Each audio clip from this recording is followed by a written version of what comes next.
Hello students, good evening. Welcome to Ram Sir English City classes. My dear students, today I am going to discuss about your question paper of class 10th and 12th of English, Language and Literature and English core. My dear students, today also I will discuss how to attempt your question paper and how to score full marks in your examination. आपको कैसे full marks score करना है, इसके लिए जो tips है, tricks है, मैं आज आपको डिस्कस करूंगा। ठीक है, सबसे पहले class 10th language and literature 184, class 12th English core 301, ये आपके सब्जेक्ट का नेम है।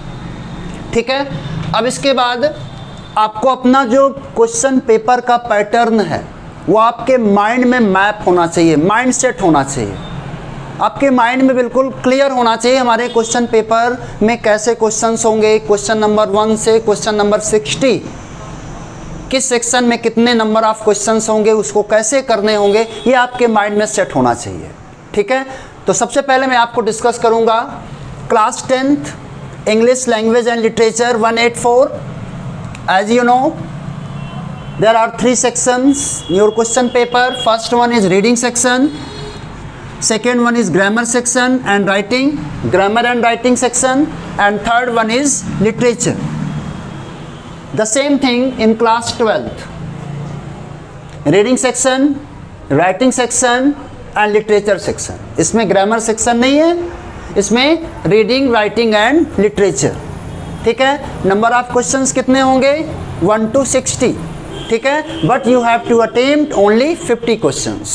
ठीक है, तो सबसे पहले आपको पता है कि रीडिंग सेक्शन में 2 रीडिंग पैसेज होंगे, फर्स्ट एंड सेकेंड। अब जो फर्स्ट रीडिंग सेक्शन होगा ये डिस्कर्सिव पैसेज होगा, वर्ड लिमिट 400 से 450 वर्ड्स, 400 से 450 वर्ड्स इसकी वर्ड लिमिट है। डिस्कर्सिव पैसेज में नंबर ऑफ क्वेश्चंस टोटल कितने होंगे 10 number of questions, but you have to attempt only 8। 10 questions में आपको 8 क्वेश्चंस अटेम्प्ट करने हैं। दूसरा जो रीडिंग पैसेज होगा that is based on your case study, case based factual passage होगा 300 से 350 वर्ड्स का। Same thing discursive passage, first passage class 12th में भी सेम थिंग है। ये क्या है, ये भी 400 से 450 वर्ड्स में। और दूसरा जो पैसेज होगा case based factual passage 300 to 350 words limit होगी इसकी, इसमें भी सेम थिंग है। आपको 10 क्वेश्चंस होंगे इसमें, but you have to attempt any 8 questions attempt करने होंगे।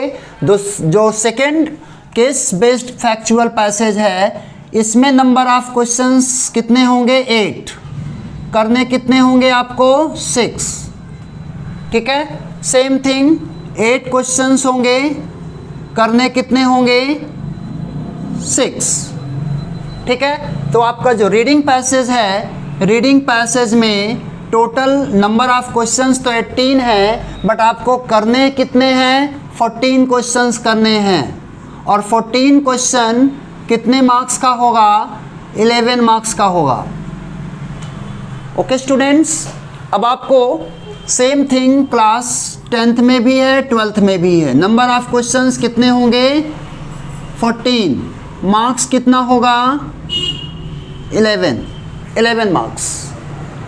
ठीक है, अब ये जो फर्स्ट रीडिंग पैसेज है वो आपके अंडरस्टैंडिंग, थॉट्स, आइडियाज़, वोकैब से रिलेटेड होगा। कैसे आप उसको, उस पैसेज का आपको वहाँ पे क्या यूज़ करना है, अपने रीडिंग स्किल यूज़ करना है। ठीक है, उसका सेंट्रल थीम क्या है, पूरे पैसेज को आपको पढ़ने के बाद उसका सुटेबल टाइटल क्या हो सकता है, किसके बारे में है, उसका सेंट्रल थीम क्या है, ये सारी चीज़ें आपको समझनी है।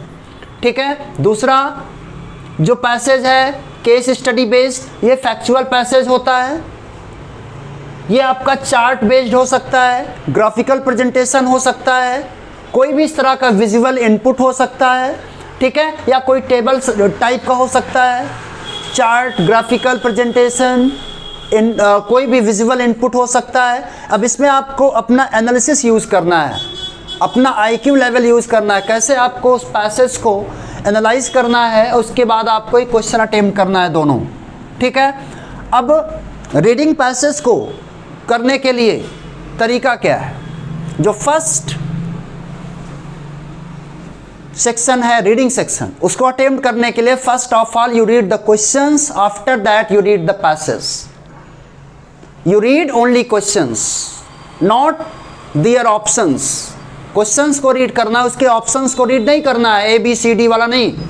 सिर्फ आपके इसमें जैसे 10 क्वेश्चंस हैं, इन 10 क्वेश्चंस को आपको रीड करना है और 10 क्वेश्चंस को रीड करो। इसके बाद अब आप अपने रीडिंग पैसेज पे आइए और रीडिंग पैसेज को अच्छे से पढ़िए। तो इससे क्या आपको बेनिफिट मिलेगा कि जो आपने पहले से ही प्री रीडिंग किया है क्वेश्चंस का, तो उसके जो आंसर्स जहाँ पे होंगे वो आपके माइंड में क्लिक करेगा। आप पेंसिल से उसको अंडरलाइन करते जाइए। तो फाइंड आउट करने में, आंसर फाइंड आउट करने में, सुटेबल आंसर आपको फाइंड आउट करने में बहुत आसानी होगी, चाहे वो 10th के स्टूडेंट्स हो, चाहे वो 12th के स्टूडेंट्स हो। सेम रूल आपको अप्लाई करना है। क्या करना है? First of all you read the questions, not their options, only questions. After that you read the passage carefully, and after that again you have to read the questions and find out suitable options. ठीक है, अब आपको ये इसमें भी करना है और केस बेस्ड फैक्चुअल पैसेज में करना है, ठीक है। आपको उसकी जो सेंट्रल थीम है उसे समझना होगा।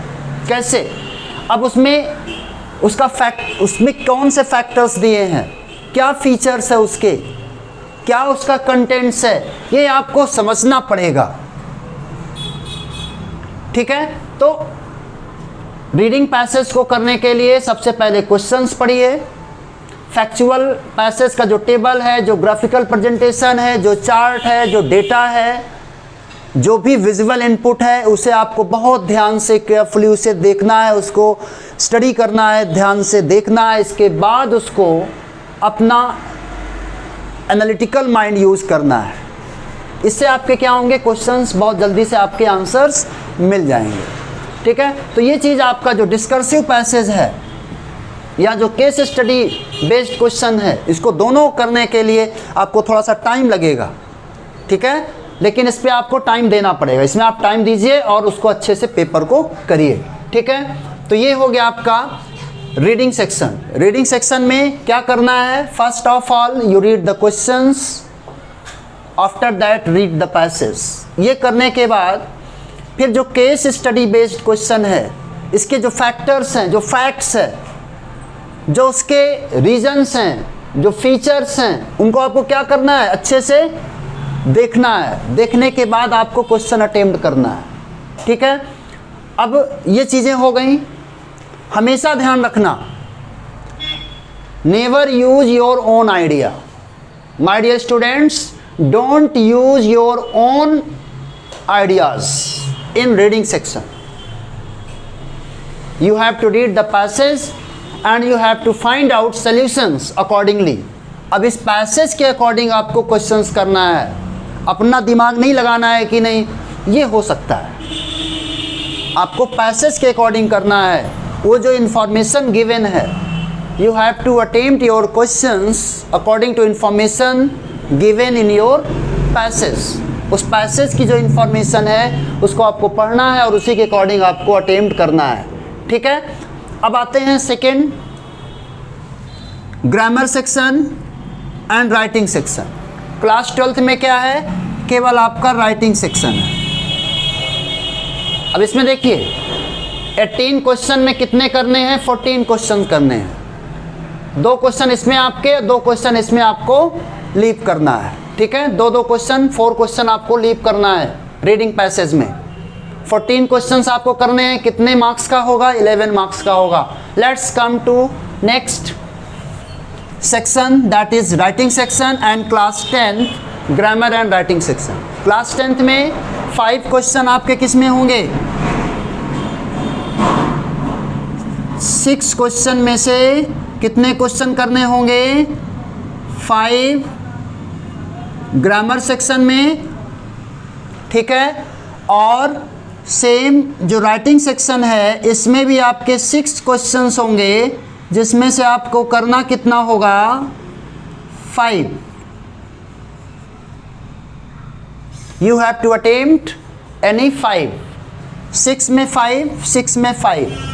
अब ये भी मैं आपको क्लियर कर दूं कि जो ग्रामर सेक्शन है इसमें डिटर्मिनर से रिलेटेड आपका एक क्वेश्चन होगा, मोडाल से रिलेटेड आपका एक क्वेश्चन होगा, टेंसेस से रिलेटेड आपके 2 क्वेश्चंस होंगे, और reported speech means narration, direct and indirect speech, इससे भी रिलेटेड आपके 2 क्वेश्चन होंगे। टोटल आपके 6 क्वेश्चंस होंगे and you have to attempt any 5, ठीक है। ऐसे ही letter to the editor and letter of complaint, ये राइटिंग सेक्शन में आपका सिर्फ एक क्वेश्चन है, लेटर राइटिंग से रिलेटेड है, जिसमें से आपको 6 MCQs क्वेश्चन होंगे, आपको 5 करने होंगे, ठीक है। तो टोटल नंबर ऑफ क्वेश्चंस कितने हो गए? 5 and 5 10। मार्क्स कितना हो गया? 8। समझ रहे हो? 10 क्वेश्चंस, मार्क्स कितना है? 8। ये 8 मार्क्स के आपके क्वेश्चन होंगे, ये 11 मार्क्स का आपका क्वेश्चन होगा, ठीक है। अब ग्रामर सेक्शन में आपको अपने जो कंटेंट्स हैं उनको बहुत अच्छे से रेडी करना है, ठीक है। Tenses, reported speech, modals and determiners. अब जैसे सब्जेक्ट वर्ब एग्रीमेंट, वो क्या है? वो टेंसेस में आपका इंक्लूड हो गया, ठीक है। तो मेन ये आपके 4 टॉपिक्स हैं जिस पर आपको कंसंट्रेट करना है। राइटिंग सेक्शन में भी आपके 6 क्वेश्चन में 5 करने हैं। अब राइटिंग सेक्शन से रिलेटेड, अब जैसे इसमें नोटिस है, अब नोटिस और advertisement, notice and advertisement, letter to the editor और आर्टिकल, इसमें से आपके कितने क्वेश्चन होंगे? 5 क्वेश्चन में कितने करने होंगे? 4। Short writing task, notice, advertisement, दोनों में से किसी पे भी आ सकता है आपके सेट में, नोटिस या एडवर्टीजमेंट। 5 क्वेश्चन में आपको कितने करने हैं? 4। ऐसे ही लेटर टू द एडिटर होगा या आर्टिकल होगा, इसमें भी आपके 7 क्वेश्चन होंगे, जिसमें से आपको करना कितना है? 6। तो टोटल आपको करने कितने हैं? 10 क्वेश्चन। ये भी आपका कितने मार्क्स का होगा? 8 मार्क्स का होगा। मैंने आपसे क्या बताया? ये आपका 11 हो गया, ये आपका 8 मार्क्स हो गया। सेम क्लास 10th में भी है, 5 क्वेश्चन अटेम्प्ट करने हैं, 8 मार्क्स। इसमें भी आपको 4 and 6 क्वेश्चन अटेम्प्ट करना है, कितने मार्क्स का हो गया? 8 मार्क्स का हो गया, ठीक है। अब चलिए, अब जैसे राइटिंग सेक्शन में कैसे करना है, जैसे नोटिस है, उसका आपको फॉर्मेट पता होना चाहिए, ठीक है। फॉर्मेट, कंटेंट एंड एक्सप्रेशन, ठीक है। Format, name of institution, organization, उसके बाद क्या आता है?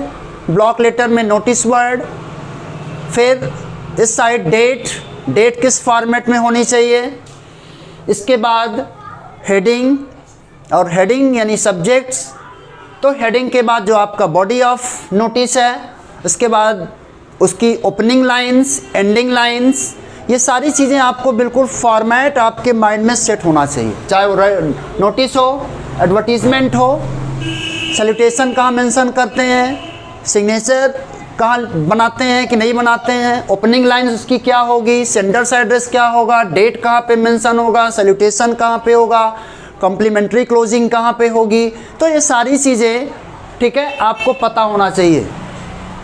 योर्स फेथफुली में, योर्स में क्या होगा, एपोस्ट्रॉफी कैसे लगेगा, कैसे नहीं, ये सारी चीज़ें आपको लेटर टू द एडिटर में, इसी तरह आर्टिकल में हेडिंग, बाई लाइन, कंटेंट, उसका जो बॉडी है, paragraph wise, opening line, ending, सब ये सारी चीज़ें आपको पता होना चाहिए, तभी आप इस तरह के क्वेश्चंस को आप अटेम्प्ट कर पाएंगे, ठीक है। ऐसे ही ग्रामर सेक्शन में ये टॉपिक हो गया, ये राइटिंग सेक्शन हो गया क्लास 10th के लिए। आपका लेटर का फॉर्मेट पता होना चाहिए, उसकी opening line, middle paragraph, ending line, complimentary closing, ठीक है। इंपॉर्टेंट जो डिटेल्स उसमें मेंशन करते हैं, इंट्रोडक्टरी पैराग्राफ क्या होता है, सेंडर्स एड्रेस क्या होता है, रिसीवर्स एड्रेस क्या होता है, कहाँ पे सैल्यूटेशन होगा, ठीक है, कहाँ पे कम्प्लीमेंट्री क्लोजिंग होगी। तो ये राइटिंग सेक्शन और ग्रामर सेक्शन ये आपको अच्छे से प्रिपेयर करना है और फुल मार्क्स गेन करने के लिए इसको बहुत अच्छे से आपके माइंड में सेट होना। माइंड मैप, इस समय आपको स्क्रीन करने की ज़रूरत है। स्क्रीन में आपके माइंड बिल्कुल सेट हो जानी चाहिए। स्कैनिंग करना है आपको एक एक पॉइंट को, ठीक है। ये नहीं कि बस ऐसे ही। और जैसे ही एग्ज़ाम को फर्स्ट पेपर 12th में क्या है, फर्स्ट पेपर इंग्लिश का है, तो उसके पहले 6 या 7 डेज पहले से आपको सिर्फ़ और सिर्फ इंग्लिश स्टार्ट कर देना है पढ़ने के लिए। उस समय दूसरा सब्जेक्ट आप नहीं पढ़ेंगे, सिर्फ इंग्लिश पढ़िए। First impression is the last impression. पहला पेपर आपका बेस्ट एक्सीलेंट होना चाहिए, ठीक है। अपने कॉन्फिडेंस को गेन करने के लिए पहला पेपर आपका एक्सीलेंट होना चाहिए, ठीक है। अब ऐसे इसके बाद क्लास 10th और 12th अब आपको क्लियर हो गया। क्वेश्चन नंबर 1 to 18 क्वेश्चन में 14 क्वेश्चन करना है। नेक्स्ट 19 से 30 जो क्वेश्चन होगा, दोनों में देख रहा हूँ मैं, 18 तक ये हो गया। 4 क्वेश्चन आपको लीव करना है। 11 क्वेश्चन 11 मार्क्स का हो गया। 14 क्वेश्चन करने हैं, 14 क्वेश्चंस। जो rest writing and grammar section, grammar and writing section, इसमें राइटिंग सेक्शन, इसमें आपको कितना करना है, सेम 10 क्वेश्चन इसमें भी करना है आपको। क्लास 12th वालों को भी 10 क्वेश्चन करना है। 8 मार्क्स इसमें भी है, 8 मार्क्स का इसमें भी है, ठीक है। अब देखिए 30 क्वेश्चंस आपके हो गए। Section 1, section 2, section A, section B, मतलब रीडिंग सेक्शन और grammar section, grammar and writing section, ये मिलाकर आपको नंबर ऑफ क्वेश्चंस कुल कितने हो गए, 30 में अटेम्प्ट कितने करने हैं, 14 एंड 10, मतलब कुल कितने क्वेश्चंस करने हैं। यहाँ पे आपने 14 क्वेश्चन किया रीडिंग सेक्शन का और यहाँ पे आपने 10 क्वेश्चंस अटेम्प्ट किया, तो टोटल आपके नंबर ऑफ क्वेश्चंस कितने हो गए, 24 क्वेश्चन आप यहाँ तक कर लिए। नंबर ऑफ क्वेश्चन कुल कितने थे, 30 में 24, यानी 6 क्वेश्चन आपको छोड़ने थे। किस में, रीडिंग सेक्शन में 4, राइटिंग सेक्शन में 2, 4 2 6 क्वेश्चन आपको यहाँ पे इस दोनों सेक्शन मिला करके आपको लीव करना है। 24 क्वेश्चन आपको अटेम्प्ट करना है, ठीक है। अब आते हैं हम लिटरेचर सेक्शन, दोनों का सेम। क्लास 12th में लिटरेचर सेक्शन कहाँ से स्टार्ट होता है, 31, क्वेश्चन नंबर 31 से लेके 60। क्लास 10th में भी लिटरेचर सेक्शन कहाँ से स्टार्ट होता है, 31 से लेके 60। Number of questions 30, but you have to attempt only how many, 26। कुल कितने क्वेश्चन करने हैं आपके, 26 क्वेश्चन करने हैं। यहाँ पे कितने करने थे दोनों सेक्शन के मिला के, 24 प्लस 26 इक्वल टू 50। 6 क्वेश्चन आपको यहाँ पे और 4 क्वेश्चन यहाँ पे आपको छोड़ने हैं, ठीक है। अब आते हैं लिटरेचर सेक्शन में। लिटरेचर सेक्शन में prepare your all chapters, prose and poetry, supplementary, सारे आप चैप्टर आपको अच्छे से डीप में बिल्कुल प्रिपेयर होना चाहिए। रेडी है कि नहीं, रेडी करना है आपको, ठीक है। चैप्टर वाइज आप MCQs करते जाइए, फिर सैम्पल क्वेश्चन पेपर आपको अटेम्प्ट करना है। ये बहुत इंपॉर्टेंट है। एक्सट्रैक्ट बेस्ड क्वेश्चन आपके इसमें आएंगे, ठीक है। तो जब तक ये आपको डीप में नहीं पढ़ोगे उसके क्वेश्चंस आप अटेम्प्ट नहीं कर पाएंगे, ठीक है। तो चलिए लिटरेचर सेक्शन में पहला एक्सट्रैक्ट बेस्ड क्वेश्चन है, दूसरा भी एक्सट्रैक्ट बेस्ड क्वेश्चन है, तीसरा भी है और चौथा भी है। ये टोटल नंबर ऑफ क्वेश्चंस कितने होंगे, 5 5 5 5। टोटल नंबर ऑफ क्वेश्चंस कितने हो गए एक्सट्रैक्ट बेस्ड वाले, 20। फिर ये तो एक्सट्रैक्ट बेस्ड क्वेश्चन हो गए। पहला होगा आपका फर्स्ट फ्लाइट से प्रोज सेक्शन से, दूसरा होगा फर्स्ट फ्लाइट से प्रोज सेक्शन से, तीसरा होगा फर्स्ट फ्लाइट से लेकिन पोएट्री सेक्शन से, फोर्थ होगा फुटप्रिंट्स विदाउट फीट, मतलब सप्लीमेंट्री से पैसेज होगा, एक्सट्रैक्ट बेस्ड पैसेज होगा। और ये टोटल 5 क्वेश्चंस होंगे। कितने क्वेश्चन हो गए? 20। इसके बाद जो आपका होगा मतलब 31 से लेकर 50 तक, 31 से 50 तक एक्सट्रैक्ट बेस्ड क्वेश्चन होंगे। फिर 51 से लेकर 60 एक कॉम्बो पैक होगा। मतलब अब कॉम्बो पैक का मतलब फर्स्ट फ्लाइट और फुटप्रिंट्स विदाउट फीट, चाहे पोएट्री हो चाहे प्रोज हो, ये सब मिला करके सभी भी टॉपिक से आपके 10 क्वेश्चंस होंगे MCQs, जिसमें से चाहो तो आप इसमें 20 में 20 कर लो और इसमें जो 10 क्वेश्चंस हैं इसमें से चाहो केवल 6 कर लो, या ऐसा भी कर सकते हो इसमें से 4 4 4 4 कर लो, 16 हो गया, और इसमें से 10 में 10 कर लो। टोटल आपको करने कितने हैं? नंबर ऑफ क्वेश्चंस कितने हैं? 30। करने कितने हैं? 26। कितने मार्क्स का होगा? 21। सेम कंडीशन आपकी यहाँ पे लिटरेचर में। एक्सट्रैक्ट बेस्ड क्वेश्चन होगा प्रोज से, मतलब फ्लेमिंगो, फ्लेमिंगो के प्रोज सेक्शन से, फ्लेमिंगो के प्रोज सेक्शन से, फ्लेमिंगो के पोएट्री सेक्शन से, विस्टास के सप्लीमेंट्री विस्टास से क्वेश्चन होगा एक एक्सट्रैक्ट बेस्ड। और इसके बाद ये कॉम्बो पैक होगा जिसमें फ्लेमिंगो और विस्टास दोनों को मिला के आपके 10 क्वेश्चंस होंगे। आपकी भी कंडीशन क्या है? टोटल कितने क्वेश्चन होंगे? 30। करने कितने होंगे? 26। इसमें ये बाउंडेशन नहीं है कि इसमें से लीव करें कि इसमें से क्वेश्चन लीव करें। आप जो भी चाहो, आप चाहो तो इसमें से 20 में 20 कर लो, इसमें 6 कर लो, चाहे तो इसमें 16 कर लो, इसमें से 10 कर लो, जैसे भी आपकी मर्जी हो। टोटल आपका ये 21 मार्क्स का होगा। यहाँ पे भी आपको 26 क्वेश्चन करने हैं। कितने मार्क्स का होगा? 21। तो आपको क्लियर हो गया। 11 marks, 8 marks, 21 marks, 11 marks, 8 marks and 21 marks, मतलब टोटल 40 मार्क्स के पेपर में क्वेश्चंस कितने करने हैं? 50 क्वेश्चंस करने हैं 40 मार्क्स का। ठीक है, तो आपको ये सब क्वेश्चन करने के लिए आपके पास स्ट्रेटजी होनी चाहिए। कैसे आप करेंगे? राइटिंग सेक्शन के लिए आपको फॉर्मेट पता होना चाहिए, कैसे उसके कंटेंट्स लिखे जाते हैं, कैसे ओपनिंग लाइन, कैसे एंडिंग लाइन, ये सारी चीज़ें, डेट, सैल्यूटेशन, ये सारी चीज़ें आपको राइटिंग सेक्शन में। ग्रामर सेक्शन में आपको पूरा टॉपिक क्लियर होना चाहिए, जैसा कि मैंने इतनी सारी एक्सरसाइज कराई है, कितने सारे कंटेंट को मैंने डिटेल में आपको पढ़ाया है। तो ग्रामर सेक्शन आपको रेडी होना चाहिए। राइटिंग सेक्शन, इसके बाद लिटरेचर सेक्शन के सारे चैप्टर्स आपको अच्छे से उसको प्रिपेयर करना है। ठीक है, जितने भी एक्सपेक्टेड क्वेश्चंस बन सकते हैं मैंने आपसे डिस्कस किया आपकी रेगुलर क्लासेस में, उसको आप प्रिपेयर करते जाइए। अब एक्सट्रैक्ट बेस्ड क्वेश्चन में क्या है? जैसे पोएट्री सेक्शन, पोएट्री सेक्शन में कुछ पोएटिक डिवाइस से रिलेटेड क्वेश्चंस हो सकते हैं, पोएट से रिलेटेड एक क्वेश्चन हो सकता है।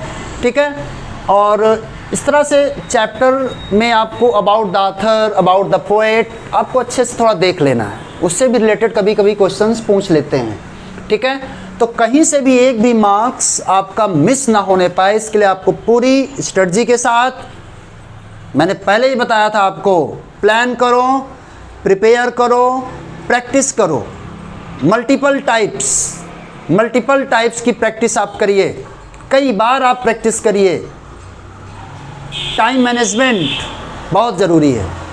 अपना सेल्फ असेसमेंट करते रहिए, पेपर करते रहिए। 5 से 10 SQP सैम्पल क्वेश्चन पेपर लगाइए, उसका टाइम मैनेजमेंट देखिए, आप 90 मिनट में कर ले रहे हैं कि नहीं कर ले रहे हैं। तो ये जो स्ट्रेटजी है मैंने आपको बता दिया। रीडिंग सेक्शन में क्या स्ट्रेटजी अपनाना चाहिए? क्वेश्चंस को रीड करो, इसके बाद पैसेज को रीड करो, फाइंड आउट करो राइटिंग सेक्शन और ग्रामर सेक्शन में, तो उसका फॉर्मेट, उसका कंटेंट, उसका पूरा हेडिंग, सारी चीज़ें पता होनी चाहिए। लिटरेचर सेक्शन में आपको चैप्टर्स कंप्लीट होने चाहिए बढ़िया से, ठीक है। अब मैं आपको टाइम बता दे रहा हूँ, कितना टाइम आपको देना है। मेरा जो एक असेसमेंट है, मैं तो यही कहता हूँ कि जो रीडिंग सेक्शन है, रीडिंग सेक्शन के लिए आपको 30 से लेके 35 मिनट का टाइम इसमें देना चाहिए। 35 मिनट्स, ठीक। इसके बाद आइए ग्रामर सेक्शन में। ग्रामर और राइटिंग सेक्शन में आपको मैक्सिमम 10 मिनट सफिशिएंट है, ठीक है। 10 क्वेश्चंस 10 मिनट, इसमें आपको कुछ लिखना तो है नहीं, ठीक है। बहुत आप टाइम ले लीजिए, 10 से 12 मिनट ले लीजिए, ठीक है। यही कंडीशन यहाँ पे भी अप्लाई होती है। रीडिंग सेक्शन के लिए आपको 35 मिनट, राइटिंग सेक्शन के लिए आपको 10 मिनट सफिशिएंट है, ठीक है। अब आते हैं लिटरेचर सेक्शन के लिए। लिटरेचर सेक्शन के लिए भी आपको 35 से 40 मिनट तक आप दे सकते हो, ठीक है। 35 से 40 मिनट्स,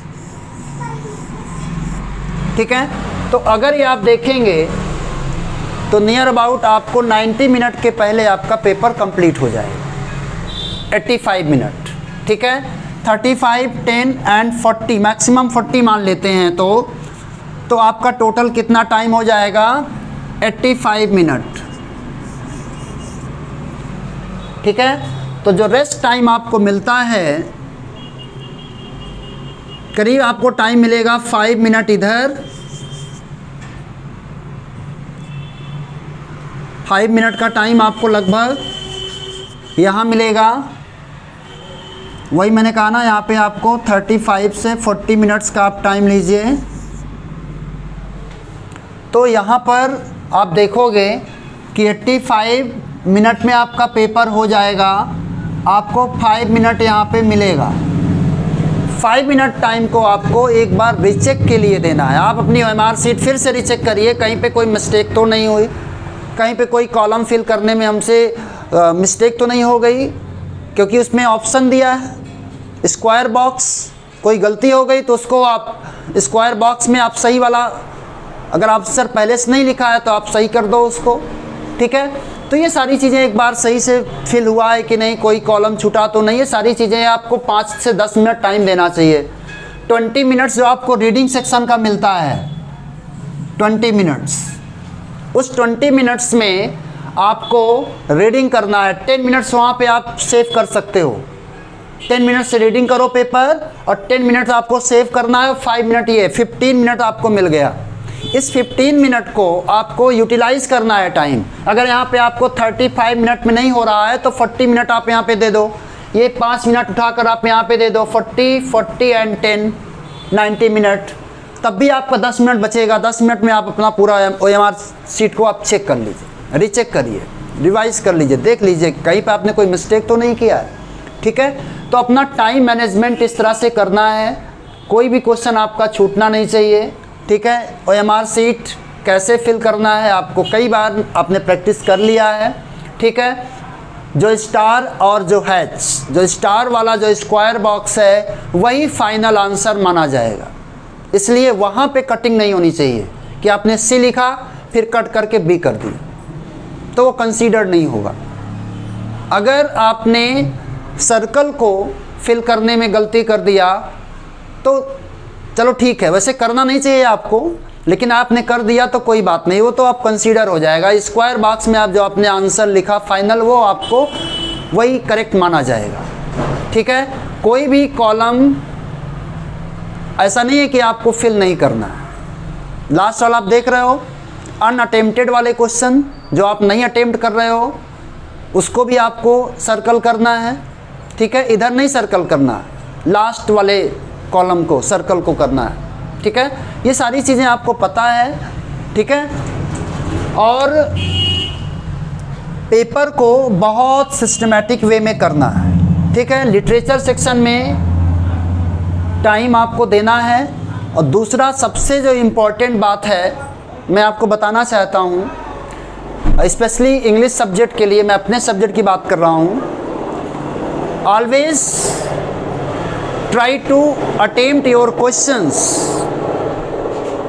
हमेशा आप जो क्वेश्चन अटेम्प्ट करने जा रहे हो, SSP का रूल अपनाइए।